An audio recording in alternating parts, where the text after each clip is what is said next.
دنیا کی سب سے عادل تلوار غلط فیصلہ کر سکتی ہے؟ یہ واقعہ ہے اس تلوار کا جس کے بارے میں کہا گیا لا فتح الا علی لا سیف الا ذوالفقار۔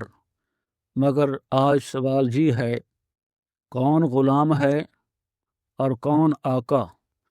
حضرت براء بن عازب رضی اللہ تعالی عنہ سے روایت ہے، یمن کا ایک سردار اپنے بیٹے کے ساتھ ایک غلام کو سفر پر بھیجتا ہے۔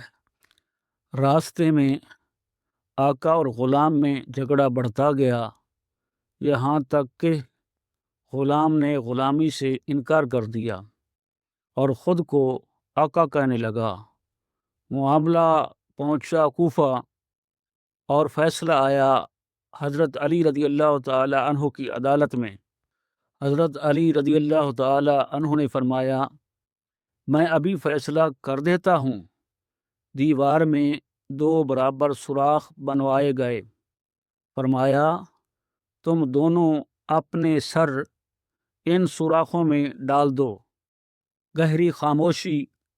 پھر خادم قمر رضی اللہ تعالی عنہ سے فرمایا، ذوالفقار سے غلام کا سر کاٹ دو۔ قمر رضی اللہ عنہ نے تلوار اٹھائی، تلوار فضا میں لہرائی۔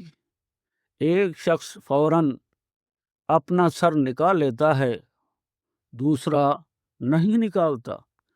حضرت علی رضی اللہ تعالی عنہ نے دونوں کو بلایا، پہلے سے پوچھا، تم نے سر کیوں نکالا؟ وہ بولا، مجھے یقین تھا علی کی تلوار غلط فیصلہ نہیں کرتی، غلام ہی کا سر کٹے گا اور غلام